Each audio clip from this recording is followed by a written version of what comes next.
கிருஷ்ணகிரி அருகே காதல் திருமணம் செய்த ஜெகன் ஆணவ கொலை செய்யப்பட்ட நிலையில் அவரது மனைவியையும் கொலை செய்ய முயன்ற ஜெகனின் மாமியார் மற்றும் இருவர் போலீசாரால் கைது செய்யப்பட்டனர். சமரசத்திற்கும் மகள் ஒத்துவராததால் பெற்ற மகளையே காவு கொடுக்க தயாரான கொடூர தாய் குறித்தான சற்று விரிவாக பார்க்கலாம்.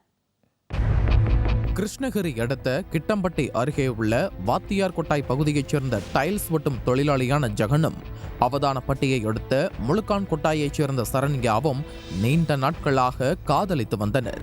இருவரும் ஒரே சமூகத்தைச் சேர்ந்தவர்களாக இருந்தாலும் ஜெகன் குடும்பத்தின் பொருளாதார சூழலை கருத்தில் கொண்டு சரண்யாவின் தந்தை காதலுக்கு சிகப்பு கொடி காட்டி எதிர்ப்பு தெரிவித்திருக்கிறார். ஆனால் சரண்யாவின் தந்தை சங்கரின் கடும் எதிர்ப்பையும் மீறி ஜெகனும் சரண்யாவும் திருமணம் செய்து கொண்டு ஜெகனின் பெற்றோர் வீட்டில் வசித்து வந்தனர்.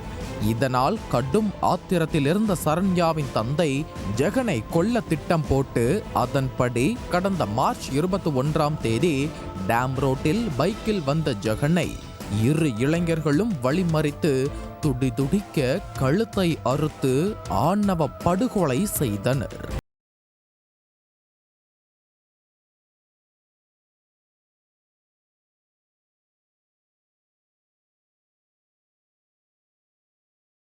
பெரும் பரபரப்பை ஏற்படுத்திய இந்த கொலை வழக்கில் சரண்யாவின் தந்தை சங்கர் உட்பட மூவர் நீதிமன்றத்தில் சரணடைந்து சிறையில் உள்ளனர்.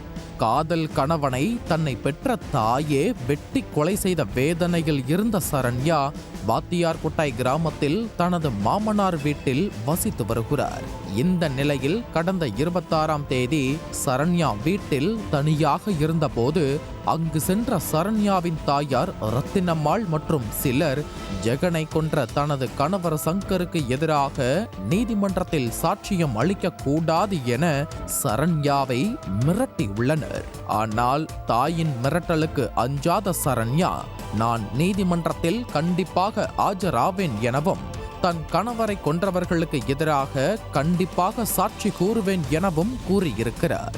மகளின் ஆவேசத்தால் மேலும் ஆத்திரமடைந்த தாய் ரத்தினம்மாள் தான் மறைத்து வைத்திருந்த கத்தியை எடுத்து உயிருடன் இருந்தால்தானே சாட்சி சொல்வாய் என சரண்யாவை கொல்ல பாய்ந்திருக்கிறார்.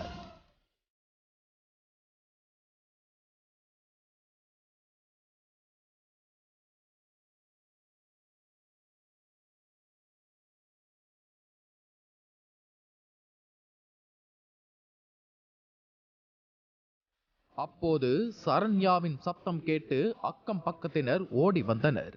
இதனால் பயந்து போன சரண்யாவின் தாய் ரத்தினம்மாள் மற்றும் அவருடன் வந்தவர்கள் அங்கிருந்து தப்பி ஓடி உள்ளனர். இதனையடுத்து தன்னை கொல்ல வந்த பெற்ற தாய் ரத்தினம்மாள் உள்ளிட்ட சிலர் மீது கிருஷ்ணகிரி நகர போலீசாரிடம் சரண்யா புகார் அளித்தார். இது குறித்து வழக்கு பதிவு செய்த போலீசார் முழுக்கான்கொட்டாய் கிராமத்தில் பதுங்கி இருந்த சரண்யாவின் தாய் ரத்தினம்மாள், அவரது உறவினரான பாறைகொட்டாய் பூமணி ஆகிய இருவரை கைது செய்து மேலும் சிலரை தேடி வருகின்றனர்.